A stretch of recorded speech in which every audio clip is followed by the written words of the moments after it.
તો વિદ્યાર્થી મિત્રો, આજે આપણે સમાંતર શ્રેણી વિશે ભણીશું. તો સમાંતર શ્રેણી એટલે શું? સમાંતર એટલે જેનો તફાવત સામાન્ય એટલે સરખો. આપણે કોઈનો બી તફાવત લેશું તે બધામાં કેવું હોવા જોઈએ? સામાન્ય એટલે સરખો. સામાન્ય એટલે કે સરખો બધામાં. સામાન્ય એટલે સરખો થાય. શ્રેણી એટલે શું? ક્રમ. એટલે આપણે આજે એવા ક્રમની વાત કરવાની છે જેનો સામાન્ય તફાવત શું હોવો જોઈએ? સરખો હોવો જોઈએ.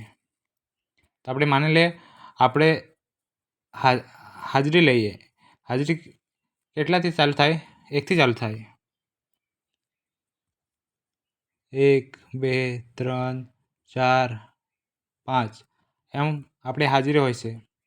આ પહેલું પદ હશે, આ બીજું હશે, આ ત્રીજાની હશે, આ ચોથાની હશે, આ પાંચમાની હશે. તો આના વચ્ચેનું અંતર જોવાનું છે. જો 2 અને 1 વચ્ચેનું કેટલાનું અંતર છે? તો અંતર એટલે સામાન્ય તફાવત. આપણે સામાન્ય તફાવત શોધવાનો હોય. સામાન્ય તફાવત આ બંને વચ્ચેનું શોધવાનું હોય તો આપણે શું કરીશું? બીજામાંથી પહેલું બાદ કરીશું. અગર આનું શોધવાનું રહેતે તો ત્રીજામાંથી બીજું માઇનસ કરતે.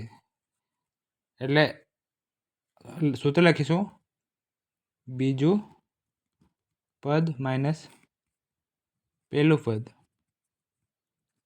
સામાન્ય તફાવત શોધવા માટે શું કરવાનું છે? બીજું પદ માઇનસ પહેલું પદ. અત્યારે આ બંને વચ્ચે રહેતે તો આ બીજું પદ બની જતે, આ પહેલું પદ બની જતે. તો આપણે સામાન્ય તફાવત શોધીએ બધામાં. અત્યારે આના વચ્ચે શોધીએ. જો બીજું પદ કેટલું છે? 2 છે. તો 2 લખીશું માઇનસ પહેલું પદ એટલે 1 છે. તો 2માંથી જશે તો 1 બનશે. ત્યારે આની વચ્ચે જોઈએ. 2 અને 3ની વચ્ચે જોઈએ તો બીજું પદ શું થશે? 3 થશે. તો આપણે લખીશું 3 માઇનસ તો માઇનસ મૂક્યું. પહેલું પદ અત્યારે શું બનશે? 2 બનશે. એટલે 3માંથી 2 જાય તો 1 મળશે. અત્યારે આપણે 4 અને 3 વચ્ચે જોવાનું છે. આના વચ્ચેનો સામાન્ય તફાવત કેટલું થશે? જો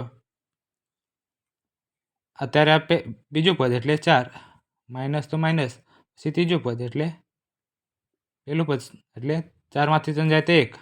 તે રીતે 4 અને 5ની વચ્ચેનું અંતર જોવાનું. આ બીજું પદ બનશે એટલે 5 લખીશું માઇનસ 4. 5માંથી 4 જાય તો 1. જો આપણે સામાન્ય તફાવત લીધું છે બધામાં કેવો મળે? સરખો મળે. તો આવા ક્રમને આપણે શું કહીશું? સમાંતર શ્રેણી કહીશું. જો આ સામાન્ય તફાવત સરખો મળે તો જ આ સમાંતર શ્રેણી થશે. આ સરખો નથી હોય તો સમાંતર શ્રેણી નહીં થાય. તેઓ આપણે જોઈ લઈએ કે સમાંતર. પહેલાં તો ઉદાહરણ એક બીજો લઈએ. સમાંતર શ્રેણી થશે. જો 2નું ઘડિયો લઈએ. 2 દુ 4, 2 તારીખ 6, 2 ચોક 8, 2 પચામ 10 એમ આવતા જશે. જો અત્યારે આપણે સામાન્ય તફાવત શોધવાનું છે. સામાન્ય તફાવતમાં આપણે શું કહીશું? બીજામાંથી પહેલું માઇનસ કરીશું. 4માંથી 2 જશે તો 2 થશે. 6માંથી 4 જાય તો 2 આ બી 2 થશે. 8માંથી 6 જાય તો આ બી 2 થશે. 10માંથી 8 જાય તો આ બી 2 થશે. જો આપણે સામાન્ય તફાવત લીધું છે, જો બધામાં સરખો મળે છે, માટે આવા ક્રમને આપણે શું કહીશું? સમાંતર શ્રેણી કહીશું. તેવી રીતે આપણે જો અત્યારે બીજું લઈએ કોઈ 2, 6, 10, 15. જો અત્યારે આપણે સામાન્ય તફાવત શોધીશું. આ ક્રમ છે, આનો સામાન્ય તફાવત શોધીશું. પહેલાં તો બીજા પદમાંથી પહેલું પદ માઇનસ કરીશું. પહેલું પદ અત્યારે બંને વચ્ચે જવાનું છે. આ બંને વચ્ચે જવાનું છે. આ બીજું પદ થશે, આ પહેલું પદ થશે. બીજું પદ કેટલું છે? 6 છે. તો આપણે 6 અહીંયા લખીશું. માઇનસ તો માઇનસ પહેલું પદ એટલે 2. 6માંથી 2 જાય તો 4. ત્યારે આના વચ્ચે જવાનું છે. અત્યારે 6 અને 10 વચ્ચે જવાનું છે. તો 10 બીજું પદ થશે, આ પહેલું પદ થશે. 10માં એટલે બીજું પદ એટલે 10 છે, માઇનસ પહેલું પદ એટલે 6 છે. 10માંથી 6 જાય તો 4. અત્યારે આના જવાનું છે. 15 અને 10ની વચ્ચે આ બીજું પદ થશે, આ પહેલું પદ થશે. એટલે 15 બીજું પદ માઇનસ પહેલું પદ એટલે 10. 15માંથી 10 જાય તો કેટલા બચ્યા 5। જો આ બે તો સરખા છે, સામાન્ય તફાવત સરખું નથી મળ્યું આપણને, તો આ સમાંતર શ્રેણી નહીં કહેવાય। કેમ કે સામાન્ય તફાવત સરખો મળ્યો નહીં, આપણે શું કીધેલું કે સામાન્ય તફાવત સરખો મળવા જોઈએ, તેવા ક્રમમાં આપણે શું કહીશું? સમાંતર શ્રેણી કહીશું। અહીંયા તો સામાન્ય તફાવત સરખો નહીં મળ્યો, માટે આ સમાંતર શ્રેણી નથી। જો આપણે આ જે સામાન્ય તફાવત શોધીએ છીએ આને આપણે ડી વડે દર્શાવીશું અને ડી કહીશું। જે પહેલું પદ હોય અને આપણે પ્રથમ પદ તરીકે લખી શકીએ, પ્રથમ પદ ને શું એ વડે દર્શાવીશું। પ્રથમ પદ હોય તેને આપણે શું કહીશું? એ વડે લખીશું, અને સામાન્ય તફાવત હોય તેને આપણે ડી વડે દર્શાવીશું।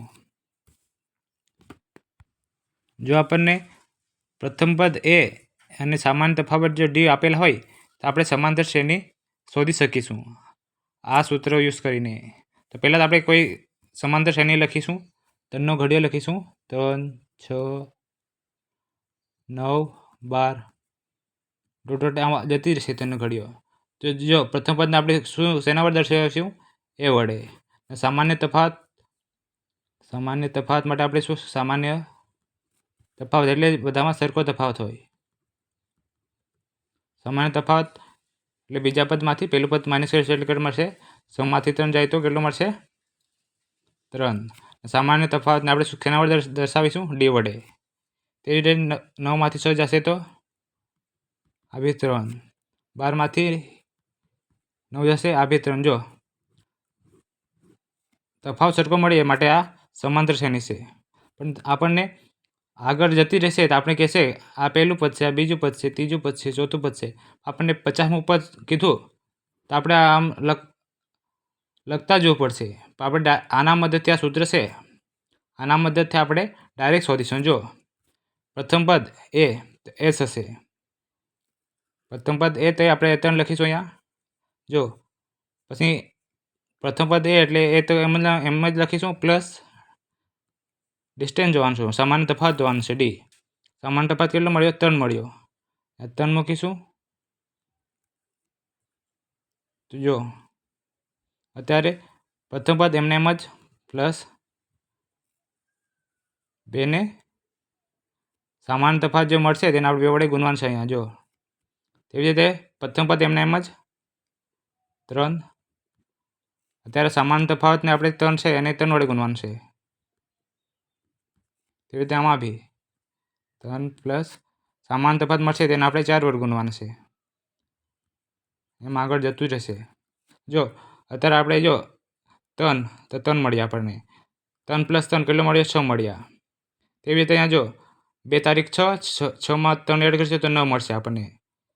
તેવી રીતે આપણે અહીંયા 3 તારીખ 9, 9માં 3 એડ કરીશું તો કેટલો મળશે? 12 મળશે। આ મળી ગયું।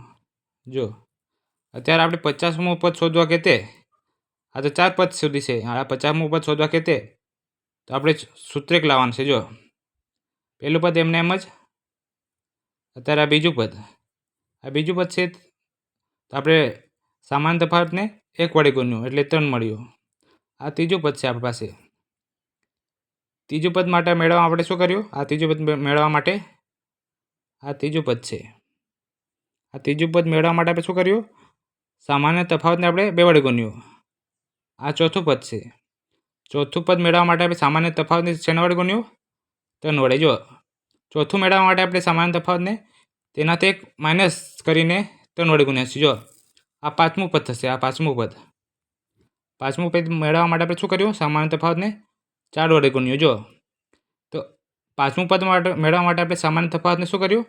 1 માઇનસ ઓછો કરીને સામાન્ય તફાવતને ગુણ્યો। જો એ તો બધામાં સરખું જ હશે। જો પ્રથમ પદ તો બધામાં સરવાળો કરવો જ પડશે। જો એ સરખું છે, ખાલી ડી ચેન્જ થતો જ હશે। 5મું પદ શોધવાનું હોય તો 4 વડે ગુણવાનું, ચોથું પદ હોય તો 3 વડે ગુણવાનું, ત્રીજું છે તો 2 વડે ગુણીએ આપણે સામાન્ય તફાવતને, આ બીજું છે એટલે 1 વડે, અહીંયા 0 વડે ગુણીશું એટલે ડી 0 થઈ જશે। તો આપણે nમું પદ શોધવાનું હોય, કોઈ બી nમું પદ, આ તો પાંચમું સુધી છે, આપણે એન સુધી જઈશું. ચોથું છે, સોરી અહીંયા પાંચમું છે, તો આપણે એક શું કર્યું, એક માઇનસ કર્યું. આપણને એનમું શોધવાનું છે, એનમું પદ શોધવાનું છે. તો આપણે શું કરીશું, એ તો એમને એમ જ પ્લસ આનાથી એક માઇનસ કરવું પડશે, ગુણ્યા શું કરવું પડશે, ડી કરવું પડશે. જો અહીંયા આપણે કર્યું તેમ પાંચમું શોધવાનું હતું, તો આપણે શું કર્યું, 5માંથી એક માઇનસ કરીને 4ને સામાન્ય તફાવત ગુણ્યો. તેવી રીતે આપણે શું કરવાનું છે, એનમું પદ શોધવા માટે આપણે શું કરીશું, n-1 કરીને સામાન્ય તફાવતને ગુણીશું.